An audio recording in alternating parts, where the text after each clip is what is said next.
tadi ya, judulnya kan diskusi publik knalpot brong dan tentara. Itu secara ilmu komunikasi tadi Profesor sudah bilang ada yang nggak nyambung nih dari judul knalpot brong tiba-tiba tentara gitu kan. Tapi memang jadi masalah karena sekali lagi saya juga nggak ngerti ya, kalau mau dijadikan itu jadi masalah tentara, kenapa dia jadi masalah? Gitu. Karena kalau orang pakai knalpot seperti disampaikan Pak Al-Araf, dari kapan juga knalpot sudah dipakai yang. Jadi saya dan rakyat Indonesia tidak bisa terima kalau alasan knalpot mengganggu ini menjadi dasar mereka bertindak barbar dan brutal. Seharusnya mereka memperingatkan secara kasus Boyolali, masalahnya kan sederhana itu sebenarnya. Kalau itu dianggap sebagai urusan lalu lintas, ada dinas perhubungan, ada kepolisian. Kalau itu masih ada urusannya dengan, wah ini orang kampanye nggak tertib, cukup laporkan ke Bawaslu. Saya mendukung penuh tindakan tegas TNI di Boyolali. Ya, kenapa? Iku model kampanye kok ngono ki, kampanye kampungan ki wis ora diperbolehkan lagi. Mungkin dhisik zamanku aku cek cilik, aku ki wong asli wong Semarang. Ya. Zamanku cilik SMP tahun 90-an, ijek ono model-model kampanye kok ngono kuwi, numpak motor knalpote dibrong-brong wangeng.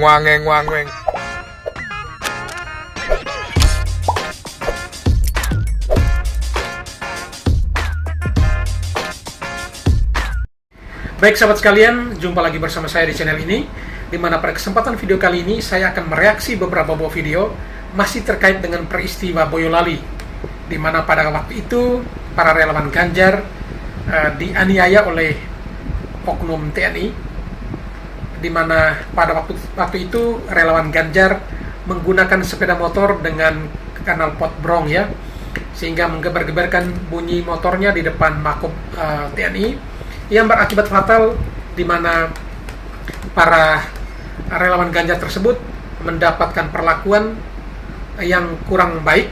Dalam hal ini adalah penganiayaan yang dilakukan oleh oknum TNI. Namun dalam peristiwa ini banyak menuai respon atau tanggapan dari berbagai pihak. Ada yang memberikan dukungan bagi TNI dan ada pula yang memberikan dukungan kepada para korban. Dan dalam video ini kita akan mendengarkan respon dari Kasat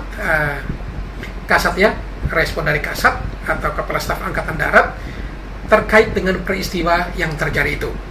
Kira-kira apa reaksi atau respon dari Kepala Staf Angkatan Darat setelah mengetahui dan juga berdasarkan data dan fakta di lapangan bahwa terjadinya peristiwa penganiayaan tersebut.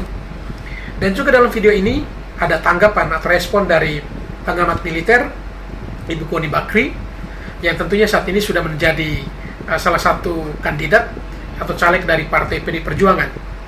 Ada juga Rudi Eskamri, beliau juga memberikan tanggapan, tentunya juga tanggapan negatif atas peristiwa ini. Lalu kita juga akan mendengarkan respon apa dari para aktivis HAM terkait dengan penganiayaan tersebut. Namun ada juga salah satu konten kreator, salah satu pengusaha juga, yakni John LBF, menanggapi juga dengan peristiwa ini, di mana tanggapannya berupa tanggapan positif yang memberi dukungan terhadap pihak TNI, dan masih banyak tanggapan-tanggapan dari para netizen lainnya tentunya. Oleh karena itu, untuk lebih jelasnya kita bisa saksikan videonya. Namun sebelum itu, kepada sahabatku sekalian yang belum sempat memberikan dukungan terhadap channel ini, mohon dukungannya dan menekan tombol subscribe dan bunyikan tanda loncengnya. Ingat sahabatku sekalian, subscribe itu gratis. Baiklah, mari kita saksikan video selengkapnya.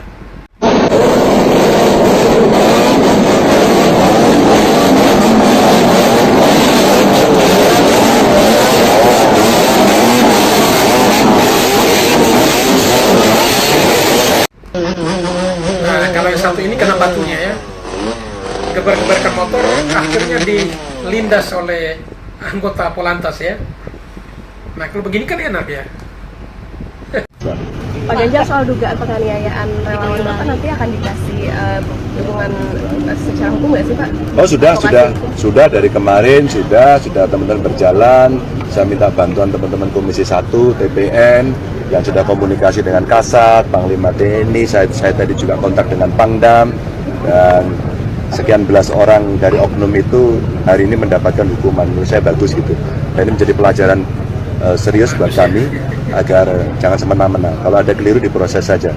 Tapi kalau semena-mena, ingat yang Anda hadapi itu rakyat. Jangan bikin rakyat marah. walaupun memang ini sudah ditanggapi oleh Rakyat TNI marah, Pak, ya? sudah diproses begitu, tapi kemudian di masa kampanye ini kan memang banyak keriuhan Pak. Kalau dari Pak Ganjar sendiri himbauannya seperti Nah, apa? itu tadi kan, itu jadi pelajaran yang terakhir. Jangan ada lagi model seperti itu. Kalau kemudian ada yang keliru, kasihkan pada yang berwenang. Saya kira para oknum-oknum TNI ya itu dia ngerti aturannya.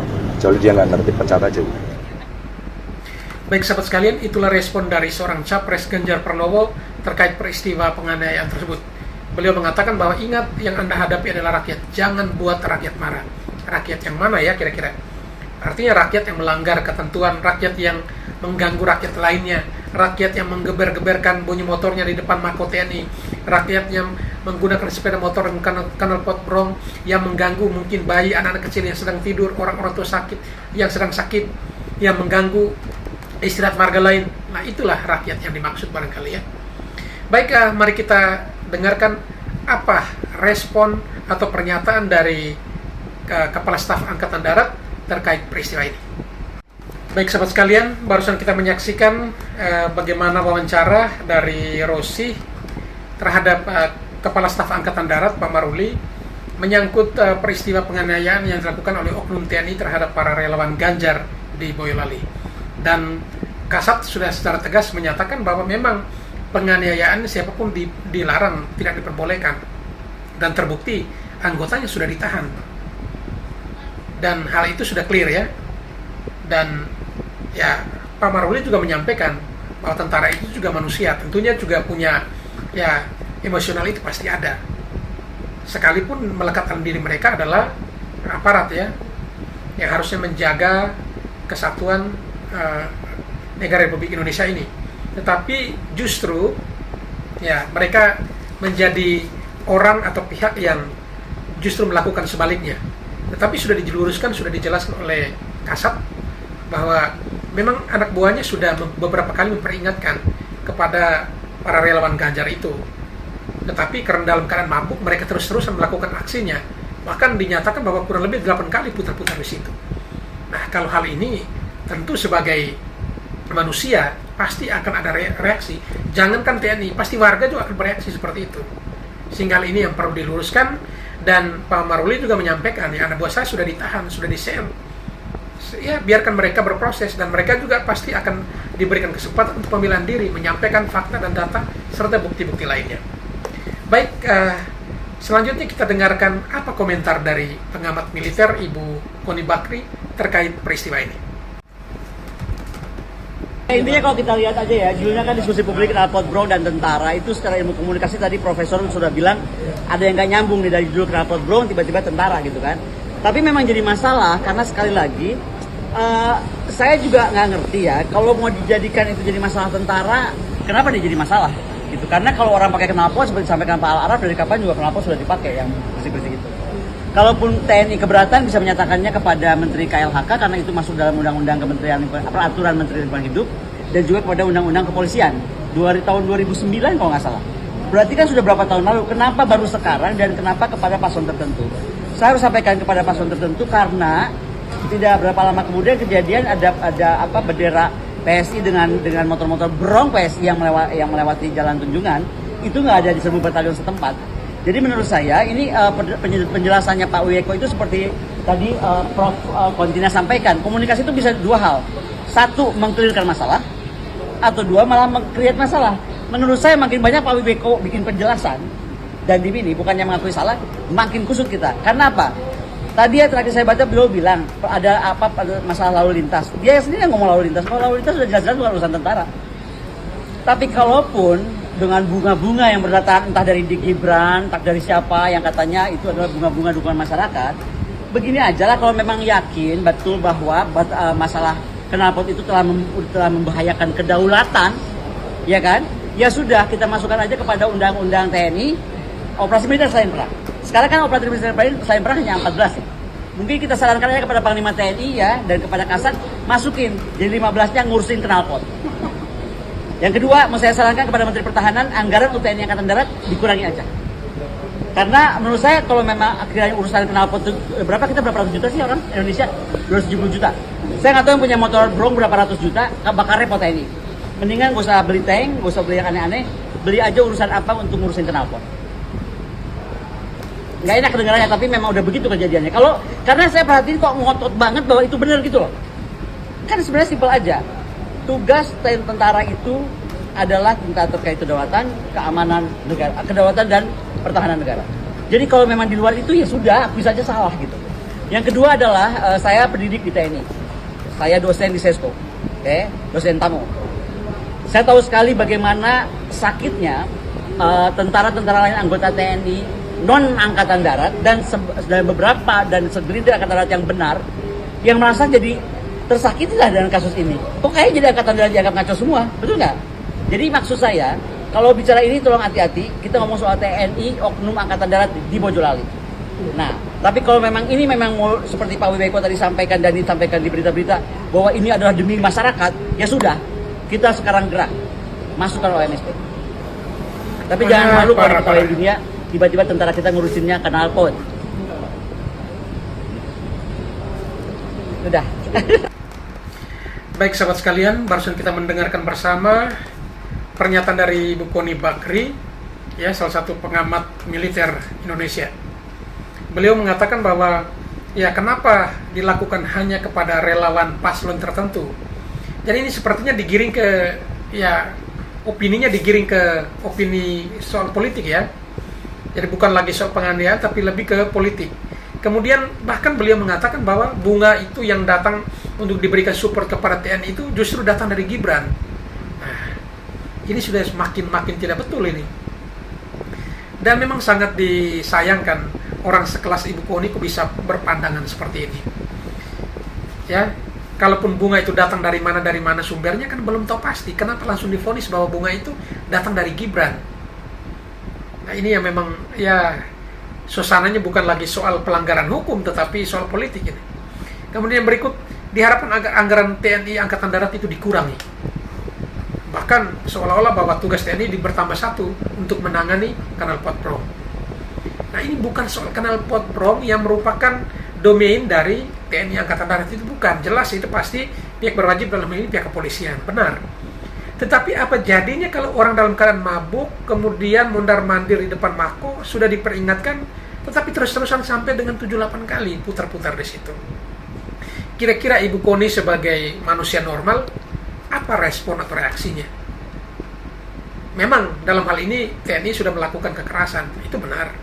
Dan bahkan Kasat sudah menyampaikan, staf saya sudah di sel, artinya siap untuk diproses hukum. Tetapi ini kembali kepada hati nurani kita sebagai manusia. Bagaimana rasanya ketika orang menggebar-gebarkan bunyi motor, begitu banyak sepeda motor di depan rumah kita. Saat itu anak kita lagi istirahat, orang tua lagi istirahat, kita sendiri lagi istirahat. Kira-kira respon kita seperti apa? Tetapi Ibu Koni malah membawa ini seolah-olah ke urusan politik. Bahkan beliau mengatakan kenapa TNI ini hanya mengambil tindakan, hanya dilakukan kepada relawan paslon tertentu. Nah, kok ini kok bisa dibawa ke relawan paslon? Ya benar, yang menjadi korban itu relawan dari Ganjar. Tetapi bukan berarti TNI ini berat sebelah atau tidak netral dalam hal ini dalam menyikapi persoalan ini. Tetapi bagaimana gangguan yang dilakukan oleh para relawan tersebut. Dan bahkan sampai bunga pun dikatakan itu bunga dari Gibran yang diantar ke TNI, ya Mako TNI. Ini sudah kurang pas ya. Jadi mungkin ya ternyata ya ketika hal-hal seperti ini terjadi, kadang juga bisa membutakan orang-orang yang memang ya paham sebenarnya mana yang salah, mana yang benar, mana yang pakai logika, mana yang pakai hati. Nah, itu kadang-kala kita abaikan hanya karena kepentingan-kepentingan tertentu. Baik, selanjutnya mari kita dengarkan komentar dari salah seorang ya yang cukup terkenal juga di berbagai media sosial karena beliau juga merupakan salah satu orang yang memiliki sebuah media untuk podcast dan lain sebagainya. Apa kira-kira komentarnya terkait hal ini? Mari kita dengarkan. Jadi saya dan rakyat Indonesia tidak bisa terima kalau alasan knalpot mengganggu ini menjadi dasar mereka bertindak barbar dan brutal. Seharusnya mereka memperingatkan secara verbal. Dan saya yakin semua warga Indonesia masih ada keseganan atau takut kalau diingatkan oleh TNI. Harusnya itu yang dilakukan, bukan dengan melakukan penganiayaan fisik yang brutal, yang barbar. Kalau TNI ingin menepis dugaan-dugaan bahwa oknum-oknum TNI ini by design melakukan penganiayaan, harus dibuktikan bahwa tuduhan itu salah melalui peradilan yang fair, jujur, dan apa adanya, dan menghukum oknum-oknum TNI ini dengan seberat-beratnya. Baik sahabat sekalian, ya ini kadangkala karena dukungan terhadap pihak tertentu yang membutakan segalanya. Ini malah agak lain lagi ya. Saya dan rakyat Indonesia tidak terima hanya karena kenal potbrong lalu ada yang dihukum atau dianiaya seperti itu. Rakyat Indonesia yang mana kira-kira? Ya kalau Anda dan kelompok Anda harus sampaikan, saya dan kelompok saya ini.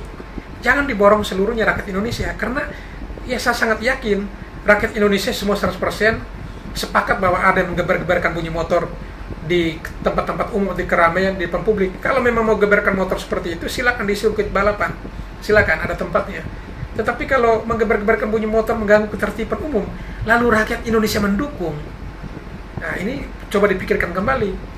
Mungkin hanya Anda dan kelompok Anda barangkali, tetapi jangan diborong semua rakyat Indonesia, karena rakyat Indonesia termasuk saya yang ngomong ini, dan pihak-pihak lain justru tidak terima itu. Dan tidak heran warga Boyolali sendiri justru tidak respect terhadap hal ini. Bahkan mereka mendukung TNI dengan mengantarkan bunga dan lain sebagainya sebagai bentuk dukungan moral terhadap pihak TNI. Artinya apa? Bahwa selama ini mungkin mereka juga tidak terima, tetapi mungkin momennya kurang pas. Nanti ketika TNI sudah bertindak, di situ mereka merasa bahwa apa yang mereka rasakan sudah terwakilkan lewat tindakan dilakukan oleh TNI, sekalipun itu salah. Jadi lain kali kalau memang memberikan pernyataan, jangan borong-borong bahwa saya dan juga rakyat Indonesia yang mana? Silakan sebutkan saya dan kelompok saya atau warga apa. Jangan borong Indonesia, karena tidak semua orang Indonesia sepaham dengan Anda seperti itu. Baik, selanjutnya kita dengarkan apa komentar dari para aktivis HAM terkait peristiwa ini. Dalam kasus Boyolali, masalahnya kan sederhana itu sebenarnya. Kalau itu dianggap sebagai urusan lalu lintas, ada dinas perhubungan, ada kepolisian. Kalau itu masih ada urusannya dengan, wah ini orang kampanye nggak tertib, cukup laporkan ke Bawaslu. Tidak perlu main hakim sendiri. Nah, kesan atau prasangka bahwa TNI tidak netral sebenarnya bisa dilihat dari dua sisi. Sisi yang personal, ya. Personal mungkin orang-orang di tingkat bawah nggak ada hubungannya langsung dengan misalnya pasangan calon 02 gitu ya. Tetapi mereka sebagai anggota TNI, ya, di bawah Panglima TNI, dan Panglima TNI di bawah Panglima tertinggi TNI, yaitu Presiden, yang dalam hal ini sudah mengambil sikap yang jelas seperti ingin memenangkan pasangan calon nomor 2, mungkin bukan hanya karena calon presidennya, tapi lebih karena anaknya yang jadi calon wakil presiden. Baik. Maka mereka ada dalam iklim politik itu, mereka ada dalam struktur hierarki yang semacam itu, bahwa atasan paling tinggi mereka itu memenangkan calon nomor 2. Baik. Dan para orang-orang yang berkampanye dengan membawa motor ini dianggap bukan bagian dari kami, bukan bagian dari kita. Nah, kesan itu yang harusnya dihindari oleh anggota-anggota TNI. Baik sahabat sekalian, itulah pernyataan sikap dari salah seorang aktivis HAM ya, untuk menyoroti peristiwa ini. Yang kita perhatikan dari tadi pembicaraannya memang seolah-olah digiring ke urusan politik semua. Bukan lagi soal pelanggaran HAM yang perlu dibahas, yaitu pelanggaran HAM yang dilakukan oleh oknum TNI terhadap relawan Ganjar. Tetapi yang digiring itu adalah terkait paslon nomor 2. Paslon nomor 2 itu mantan TNI. Lalu panglima tertinggi mereka itu adalah presiden. Presiden mendukung Prabowo dan Gibran dan lain sebagainya. Kok bisa digiring masuk jauh sekali ke arah itu? Ini yang kadangkala memang kita juga bingung. Sebenarnya orang-orang yang berbicara ini orang yang paham tentang hal ini. Tetapi kadangkala ya logika hati dibutakan hanya karena ya faktor X sebenarnya. Kita tidak paham maksudnya apa. Tetapi kalau dilihat secara jeli, secara betul-betul objektif, ya harusnya ya Komnas HAM atau apapun aktivis HAM itu melihat bahwa ini adalah pelanggaran HAM. Entah HAM berat atau ringan itu terserah. Tetapi kalau pelanggaran HAM jelas bahwa itu dilakukan oleh oknum TNI yang mengakibatkan 2 orang sampai dirawat di rumah sakit. Itu yang perlu dibahas. Tetapi harusnya pembahasan cukup sampai di situ, jangan digiring sampai seolah-olah bahwa itu TNI tidak netral, lalu TNI mendukung paslon tertentu. Nah ini kan sudah tidak wajar ini. Baik, dari tadi Ibu Koni Bakri juga mengatakan bahwa itu adalah urusan terkait knalpot brong dan lain sebagainya, itu urusan kepolisian, dalam hal ini adalah Polantas. Oleh karena itu, mari kita dengarkan apa komentar dari Dirlantas Polri terkait dengan peristiwa penganiayaan dilakukan oleh oknum TNI hanya karena para relawan Ganjar menggunakan sepeda motor dengan knalpot brong. Kira-kira pelanggarannya apa, dan mungkin ada peraturan atau perundang-undangan mana yang dilanggar oleh para relawan Ganjar dalam melakukan aksinya tersebut. Mari kita dengarkan apa komentarnya. Rekan-rekan sekalian, mohon izin Pak Kabid Humas, saya bicara berdasarkan kompetensi dan profesional berdasarkan aturan hukum yang berlaku. Di dalam Undang-Undang Lalu Lintas Angkutan Jalan Nomor 22 Tahun 2009, di dalam pasal 48, pasal 64, pasal 285, pasal 210, itu sudah mengatur tentang ketentuan kelayakan kendaraan bermotor, baik roda 4 maupun roda 2. Khusus untuk terkait dengan knalpot tersebut juga sudah diatur dalam pasal tersebut, pasal 48 tentang kebisingan, pasal 64 juga tentang kelayakan kendaraan, pasal 2010 yaitu kendaraan yang beroperasional di jalan raya harus memenuhi standar kelayakan. Pasal 285 terkait dengan sanksi pidananya berupa kurungan selama 1 bulan. Nah, pertanyaannya knalpot brong itu apa, Pak? Knalpot brong adalah knalpot yang menghasilkan suara desibel yang tidak sesuai dengan ketentuan. Ketentuan itu diatur dalam Kementerian Lingkungan Hidup di Permen KLH nomor 59 tahun 2019 sudah diatur desibel. Contoh 80 cc itu 70 desibel, 120 cc, 150 cc itu 80 desibel. Dan kita di Lantas di Subdit Gakum, ya Pak Lebang ya, telah memiliki alat pengukuran knalpot brong tersebut, sehingga masyarakat yang menggunakan knalpot brong, maka petugas kepolisian Polda Jateng akan melakukan penindakan sesuai dengan aturan hukum yang berlaku. Ya, aturannya apa? Itu di pasal 285 tersebut. Nah, himbauan daripada Polda Jawa Tengah, karena kita tanggal 20 Januari 21 ya, mulai melakukan kampanye terbuka, ya, diminta untuk tidak masa yang akan melakukan kampanye tersebut menggunakan knalpot brong. Pak, apa sih bahaya knalpot brong? Satu, ya, ini melanggar aturan hukum dulu, satu, dampak ataupun pendekatan hukumnya. Pendekatan sosiologisnya yaitu mengganggu ketertiban dan juga kenyamanan masyarakat pengguna jalan raya. Mereka punya hak juga, ya. Yang ketiga, menimbulkan polusi. Yang keempat, dapat menjadi trigger terjadinya konflik sosial. Kasus di Magelang, kasus di Pati, terjadinya bentrokan kelompok akibat knalpot brong. Ya, jadi dampak hukumnya, aspek hukumnya ada, aspek sosiologisnya ada. Ini rekan-rekan harus sosialisasikan. Kenapa knalpot itu dilarang? Satu, secara hukum memang dilarang. Atur hukumnya dari peraturan Kementerian Lingkungan Hidup ada, di Undang-Undang Lalu Lintas ada, sanksi pidananya ada.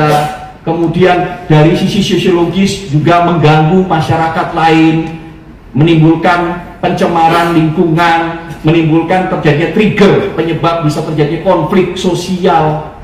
Itu tolong disosialisasikan, sehingga harapan kami masa sekarang Polda Jawa Tengah dengan Polres jajaran melakukan kegiatan secara masif dan struktur setiap hari. Kita akan melakukan penertiban. Tapi sekali lagi saya bilang katakan, kita tidak mau jadi pemadam kebakaran. Oleh karena itu penyelesaian harus melalui hulu dan hilir.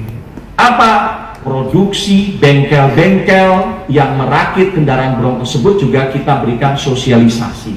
Kita berikan himbauan tidak menjual. Kalau ada produksi, kita akan bersama-sama dengan teman-teman Krimsus untuk menggandeng. Jika himbauan kita tidak ditindakan, maka akan diambil tindakan tegas.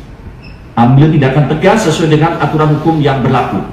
Jadi pada kesempatan ini mohon produsen, bengkel-bengkel yang memproduksi kendaraan ataupun knalpot brong tersebut agar dihentikan. Jangan sampai nanti menjelang kampanye masih juga menggunakan. Masyarakat yang masih menggunakan segera diganti. Kita akan melakukan penindakan di lapangan, penertiban di lapangan, ya, dalam rangka mengantisipasi terjadinya konflik sosial yang lebih besar. Ini rekan-rekan sekalian terkait dengan knalpot brong. Harapan kami menjelang pemilu nanti untuk wilayah hukum Polda Jawa Tengah kita zero knalpot brong. Sepakat? Mungkin itu saja Bapak Ibu sekalian, rekan-rekan wartawan yang perlu saya sampaikan. Baik sahabat sekalian, itulah penjelasan terkait dengan penggunaan knalpot brong, pelanggarannya pada pasal berapa saja. Yang saya catat ini ada Undang-Undang Nomor 22 Tahun 2009, pasal 48, 64, 285, 210, dan juga ada beberapa pasal yang tidak sempat saya catat. Dan di situ ketentuan kelayakan kendaraan bermotor, ya, itu sudah jelas bahwa sampai dengan bunyi atau tingkat kebisingan dari knalpot itu juga sudah diatur. Salah satu contoh, ya, yang kendaraan 120 cc itu dia maksimalnya 80 desibel dan lain sebagainya. Artinya bahwa memang ketentuan sudah ada dan sudah disosialisasikan. Tetapi kadangkala kita punya masyarakat itu walaupun sudah paham, sudah tahu, tetapi tetap melanggar. Nah, ini terpisah dari kasus penganiayaan, tetapi apa yang disampaikan oleh Kombes Pol Sony tadi yang merupakan Dirlantas dari Polda Jateng menyampaikan bahwa kampanye kita sekarang harusnya dijauhkan dari kendaraan yang berknalpot brong. Dan itu harapannya seperti yang dijelaskan tadi, bahwa ada dampak hukum, ada dampak sosiologis, ya.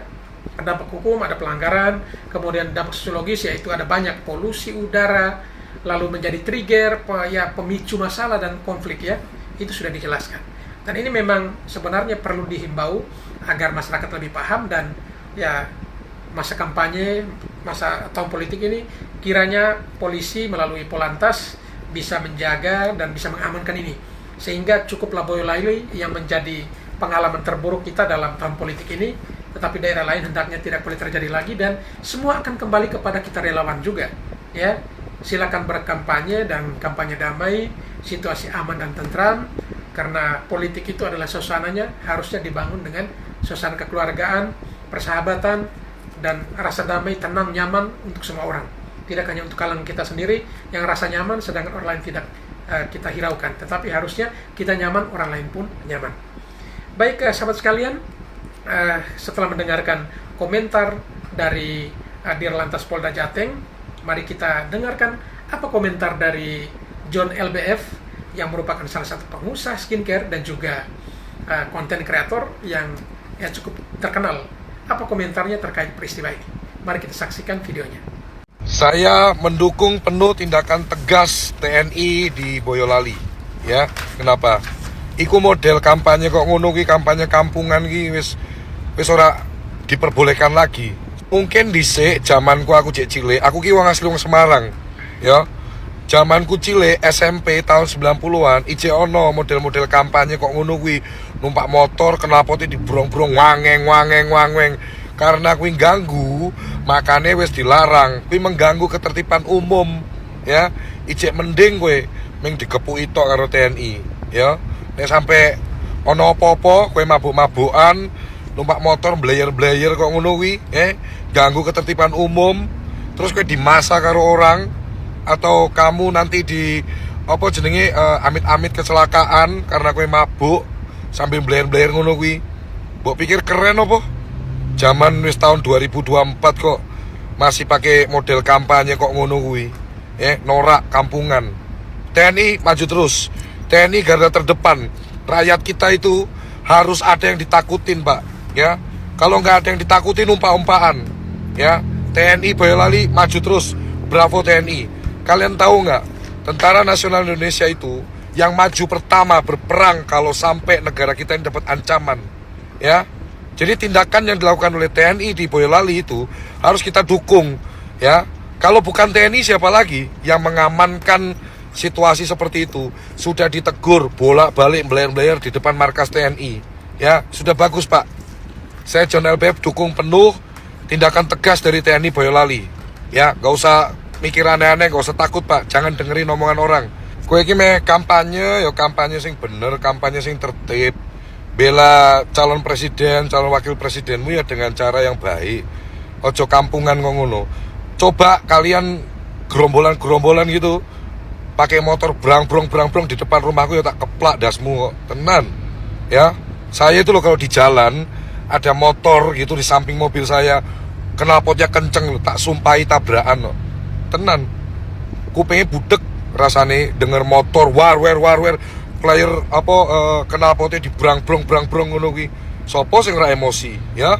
Wes, semoga ini menjadi pelajaran untuk kita semua masyarakat Indonesia. Jangan kampungan, kampanye aja, ya. Pilpres itu dibuat damai, dibuat sejuk, dibuat indah. Siapapun presidennya nanti 2024 kita dukung, ya. Negara ini harus maju, negara ini harus kompak, negara ini harus solid. Dan memang harus ada yang ditakuti. Ben ra padha umpak-umpakan ngono. Wes mudeng toh, ya. Semangat TNI. Bravo TNI. Baik sahabat sekalian, itulah komentar dari John LBF. Justru beliau mendukung penuh tindakan yang dilakukan oleh TNI. Dan beliau men-sharingkan pengalaman semasa kecilnya dan juga pengalaman hidupnya saat ini, di mana ada yang menggunakan kendaraan dengan knalpot brong. Apa yang ia ungkapkan ya, sudah digambarkan tadi. Baik, selanjutnya kita dengarkan ungkapan hati dari seorang ibu yang mungkin anaknya adalah salah satu anggota TNI yang saat ini ditahan akibat peristiwa tersebut. Mari kita dengarkan dan saksikan videonya. Salam hormat Kartika Eka Paksi. Teruntuk Komandan Jenderal Bapak Andika. Tentang tragedi Boyolali yang terjadi dan tentang ungkapan dari Bapak sungguh menyakitkan hati kami.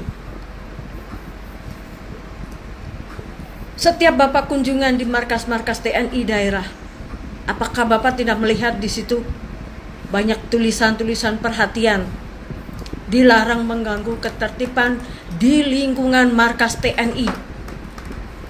Nah, yang Bapak dukung itu ngebrong itu Pak, knalpotnya di lingkungan kami. Oke?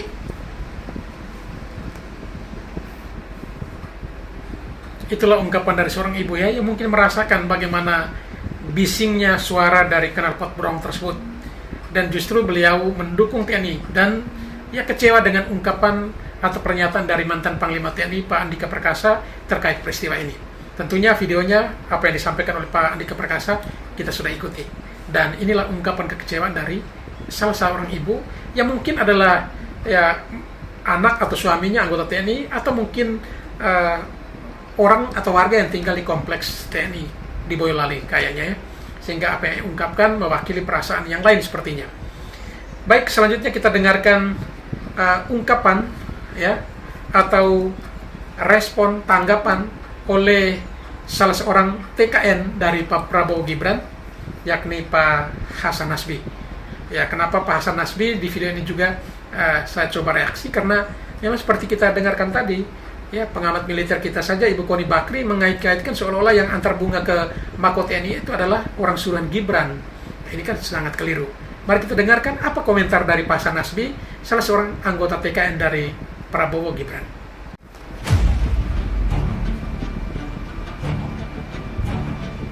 Ketika misalnya ada perselisihan, ya ada insiden antara orang yang berbaju kaos pendukung capres tertentu, ada insiden dengan tentara, dituduh itu tentara tidak netral dan tentara mendukung Prabowo karena latar belakang Prabowo itu militer.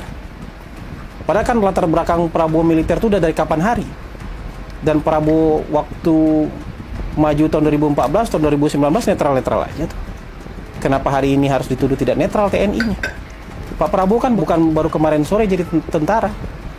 Kemudian di-spin lagi dengan berita hoax, relawannya mati digebukin TNI. Ini kan mau menyeret-nyeret tentara ke dalam politik, padahal tentara sama sekali tidak ikut dalam politik. Hari ini tuh berdasarkan berbagai survei terpercaya, TNI itu adalah institusi yang paling tinggi tingkat kepercayaannya.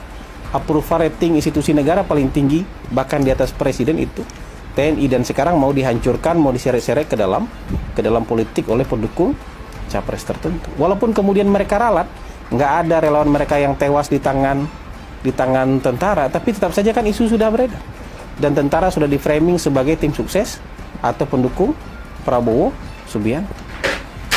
Gitu. Begini cara-cara mau merawat Indonesia, nggak mungkin. Baik sahabat sekalian, itulah komentar dari salah seorang TKN Prabowo Gibran, Pak Hasan Nasbi, terkait isu yang sementara berseliweran bahwa anggota TNI itu tidak netral dikarenakan mendukung salah satu paslon yang tentunya dia adalah Pak Prabowo ya, karena Pak Prabowo merupakan salah satu kandidat capres yang ya berlatar belakang TNI, sekalipun beliau sudah purnawirawan ya, dan ini dianggap bahwa Pak Prabowo ini yang menjadi biangnya, karena dia menjadi capres lalu TNI seolah-olah tidak netral karena ada latar belakang beliau pernah menjadi anggota TNI. Nah, di sini memang diungkapkan oleh Pak Hasan Nasbi, ya kenapa baru sekarang? Bukankah Pak Prabowo sudah beberapa kali ikut capres dan biasa-biasa saja, TNI-nya netral, tapi kenapa baru kali ini seolah-olah ya tentara itu tidak netral?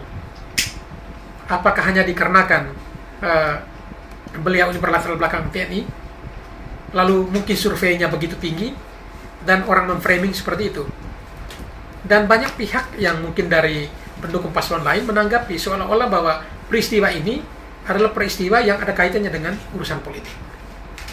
Jadi kurang lebih seperti itu apa yang dikomentari oleh Pak Hasan Nasbi, dan memang sangat disayangkan kalau persoalan peristiwa di Boyolali digiring masuk ke urusan politik. Baik sahabat sekalian, demikian saja perjumpaan kita pada kesempatan kali ini. Dan kepada para sahabat sekalian yang mungkin ingin berkomentar, silakan tulis komentar sebanyak-banyaknya di kolom komentar, dan juga kepada sahabatku sekalian yang mungkin belum sempat untuk memberikan dukungan terhadap channel ini, silakan tekan tombol subscribe dan bunyikan tanda loncengnya agar setiap video baru yang kami upload saudara sekalian bisa mendapatkan notifikasinya. Terima kasih dan sampai berjumpa kembali di video kami berikutnya.